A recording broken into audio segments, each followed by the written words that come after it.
नमस्कार, मैं हूं पूर्वा गुप्ता और आप देख रहे हैं धमतरी का सबसे पसंदीदा और प्रतिष्ठित न्यूज चैनल डीएनए। चलते हैं आज की खबरों की ओर। बलौदा बाजार घटना के बाद पुलिस प्रशासन, जिला प्रशासन अलर्ट मोड पर आ गई है, जिसको लेकर धमतरी शहर में शांति व्यवस्था बनाए रखने के लिए प्रशासन ने शांति समिति की बैठक ली। इस बैठक में शहर के गणमान्य समाज प्रमुख, सामाजिक संगठनों को बुलाया गया था और शांति व्यवस्था बनाए रखने के लिए कई मुद्दों पर चर्चा हुई। बैठक में मौजूद लोगों ने बताया कि जिस तरह से बलौदा बाजार में घटना हुई है, उस तरह की घटना धमतरी में ना हो। राजनीतिक संगठनों के द्वारा चक्का जाम को रोका जाना चाहिए और शहर में बढ़ रहे नशाखोरी और चाकूबाजी को प्रशासन द्वारा नियंत्रित किया जाए। वहीं एसडीएम विभोर अग्रवाल ने बताया कि सभी समाज के लोगों को बुला करके चर्चा की गई, शांति व्यवस्था पूर्ण रूप से बनी रहे। अगर किसी भी असामाजिक तत्व द्वारा अनावश्यक भ्रामक जानकारी फैलाई जाती है तो तत्काल प्रशासन के संज्ञान में लाया जाए। दरअसल छत्तीसगढ़ के बलौदा बाजार जिले में हाल ही में सतनामी समाज के लोगों द्वारा उग्र प्रदर्शन किया गया था। सतनामी समाज के लोग अपनी मांगों को लेकर विरोध प्रदर्शन कर रहे थे। यहां प्रदेश भर से हजारों की संख्या में सतनामी समाज के लोग पहुंचे थे, लेकिन यहां प्रदर्शन हिंसा में बदल गई। मोटरसाइकिल, कार सहित एसपी कार्यालय, कलेक्टर कार्यालय को आग के हवाले कर दिया गया और यह मामला पूरे देश भर में चर्चा का विषय बन गया। मैं दीपक सिंह ठाकुर, जिला कार्य अध्यक्ष विश्व हिंदू परिषद जिला धमतरी। आज मीटिंग लगी थी, किस विषयों पर चर्चा हुई और पुलिस का किस प्रकार का रिएक्शन आप लोगों की बातों पर? देखिए, मुख्य रूप से आज का जो विषय है, कल जो बलौदा बाजार कलेक्ट्रेट परिसर में जो घटना घटी उसको लेकर के बुलाया गया है। यहाँ पर सर्व समाज के लोग, व्यापारी संगठन और सभी समुदाय के लोग आए हुए थे और सभी को प्रशासन द्वारा समझाइश दी गई कि अगर किसी प्रकार की तकलीफ है आपको या किसी प्रकार की बात को अगर आपको रखना है तो आप प्रशासन से वार्ता कीजिए, न कि इस तरह की किसी घटना को आप अंजाम दीजिए। तो हमारे व्यापारी बंधुओं ने और सभी ने अपनी अपनी बात रखी कि भाई मामले को प्रशासन जो है आक्रोश तक पहुंचने क्यों देता है। जब मामला प्रशासन के संज्ञान में है, चाहे वो गृह विभाग का हो, चाहे आपकी बाकी प्रशासनिक व्यवस्था वाले मामले हों, तो मामले को आपको तत्काल संज्ञान में लेना चाहिए। इसी तारतम्य में जो शहर में बहुत सारी आपराधिक घटनाएं जो बढ़ रही है, नशे का व्यापार जो बढ़ रहा है, इस विषय को भी रखा गया। मैं बोला ये बात आज ग्राउंड लेवल पे है और आप लगातार देख रहे हैं कि बहुत सारे लोगों की डेथ हो चुकी है चाकूबाजी वाली घटनाओं की वजह से। तो हमारा कहना है कि ये आज आक्रोश पनपना शुरू हो गया है, ये आम जनता के बीच में पनपना शुरू हो गया है। मिडिल क्लास फैमिली के लोग रोड पर घूम नहीं पा रहे हैं, कोई भी व्यापारियों पर अचानक से हमला हो जा रहा है। तो इस तरह की जो घटनाएं हैं, इसमें जो बच्चे हैं वो नाबालिग बच्चे, उनको एक सेंटर की आवश्यकता है, नशा मुक्ति केंद्र की आवश्यकता है, उनको बाल मनोवैज्ञानिक शिक्षक की आवश्यकता है, बाल केंद्रित शिक्षक की आवश्यकता है, साइकाइट्रिस्ट की आवश्यकता है, अच्छे डॉक्टर्स की आवश्यकता है, ताकि उनके ब्लड में जो निकोटीन है और अदर जो कंटेंट है, चाहे वो अल्कोहल हो या कोई भी कंटेंट हो, वो एटलीस्ट डॉक्टर्स की मदद से ही बाहर निकाला जा सकता है। 15 से महीना दिन आवासीय कम से कम उन बच्चों को रखा जाए, जो बालिग है तो उनके लिए भी अलग से व्यवस्था की जाए और उसके बाद जब वो स्वस्थ हो जाते हैं तो उनको रोजगार उन्मुखी शिक्षाओं के लिए प्रेरित किया जाए। यहाँ पे बहुत सारे कॉलेजेस हैं, लाइवलीहुड जैसे कॉलेजेस हैं और बहुत सी संस्थाएं हैं जो आपको स्वरोजगार की दिशा में प्रेरित करती हैं, क्योंकि आप भी ये बात जानते हैं दुनिया में कुछ भी अलग सा नहीं होता, सारी जगहों पर वही व्यापार होते हैं, वही आपका डेली नीड्स की दुकानें, वही होटल, वही आपके साइकिल दुकानें, वही मोटरसाइकिल की दुकानें, वही मोबाइल सेंटर, वही फ्रूट की दुकानें, वही सारी चीजें हैं।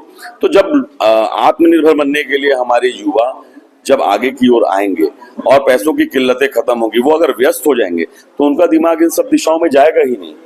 हम लोगों के द्वारा, विश्व हिंदू परिषद द्वारा उनके समक्ष जो प्रस्ताव रखा गया, यही रखा गया है कि भाई आप इतने सारे एनजीओस को काम देते हो, डीएमएफ के पैसे का उपयोग दुनिया भर के कामों में करते हो, तो कम से कम एक नशा मुक्ति केंद्र हमारे जिले में खोल दिया जाए ताकि इन वारदातों पर नियंत्रण रखा जा सके। स्कूलों के माध्यम से बच्चों को आइडेंटिफाई करवाया जाए, पुलिस के माध्यम से बच्चों को आइडेंटिफाई करवाया जाए और आइडेंटिफिकेशन के बाद उनको कम से कम बाल सुधार गृह में भेजें, नशा मुक्ति केंद्र में भेजें, ताकि हमारे शहर का जो स्वच्छ वातावरण रहा है शुरू से, वो सौहार्दपूर्ण बना रहे। यही हम लोगों के द्वारा, विश्व हिंदू परिषद के द्वारा, जो हमारे रामचंद्र देवांगन जी जिला मंत्री हैं, जो हमारे जिला अध्यक्ष हैं संदीप अग्रवाल जी, हमारे बजरंग दल के जो सह संयोजक है डाकेश्वर जी, सभी का जो प्रपोजल था प्रशासन के समक्ष रखने का, तो उन्होंने मुझे कहा था कि आप इस विषय को सामने रखिए। तो उस विषय को रखा गया हमारे द्वारा। अंदर किस किस विषयों पर चर्चा हुई? आज एसडीएम साहब ने जो अभी बलौदा बाजार में कल अप्रिय घटना हुई है उसको लेकर के बैठक बुलाई थी और इसमें धमतरी में हो रहे नशे और अन्य अपराधों के संबंध में भी चर्चा की गई थी। और नशे से आज हमारा युवा वर्ग भटक गया है और अपराध की श्रेणी में जा रहा है, जिससे एक अच्छे समाज का निर्माण होने में थोड़ी सी तकलीफ है। तो इसी विषय को लेकर के चर्चा की गई थी। नशे के ऊपर किस तरीके से कार्रवाई होनी चाहिए, कैसे बच्चों का अपन को इस नशे के क्षेत्र से बाहर लाना चाहिए और समाज में धमतरी में सर्व समाज को भी ये कहा गया कि अपने अपने त्योहार को सौहार्दपूर्ण तरीके से मनाए ताकि शहर में शांति बनी रहे। सर, आज जो व्यापारी संघ का यहाँ पर बैठक किस किस विषयों पर अंदर चर्चा हुई है? प्रशासन द्वारा शांति समिति की बैठक आयोजित की गई थी शहर में शांति व्यवस्था बनाए रखने के लिए।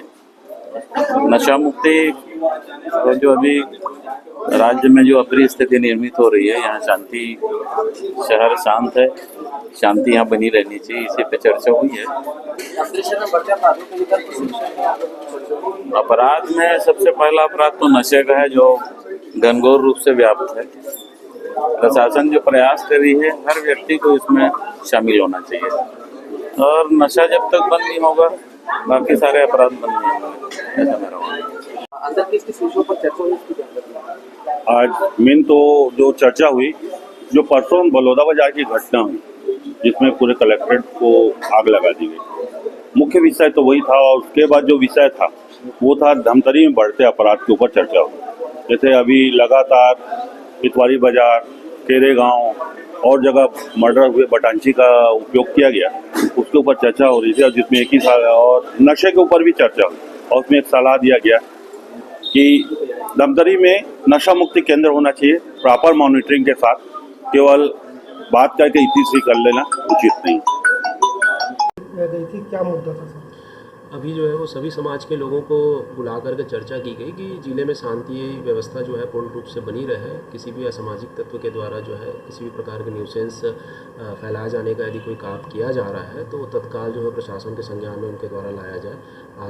आगामी समय में ईद का भी त्यौहार है तो ईद के त्यौहार को लेकर के भी जो है सभी समाज के लोगों के साथ सौहार्दतापूर्ण जो है मनाए जाने को लेकर के चर्चा की गई है। सर, व्यापारियों का ये भी कहना है कि शहर में जैसे चाकूबाजी घटना, नशाखोरी वगैरह के बहुत ज़्यादा बढ़ गया है, इस पर भी रोक लगना चाहिए। इस पर भी रोक लगाने के लिए जो है वो हर संभव प्रयास किए जा रहे हैं। अभी आगामी समय में आगे चल करके हम जो है वार्ड वाइज भी जो है नशा मुक्ति को लेकर के जागरूकता जो है अभियान चलाने का प्रयास करेंगे। इसमें एसडीओपी मैडम से भी चर्चा हुई है और बहुत जल्दी जो है इस पर भी लगाम लगाने का प्रयास किए जाएंगे।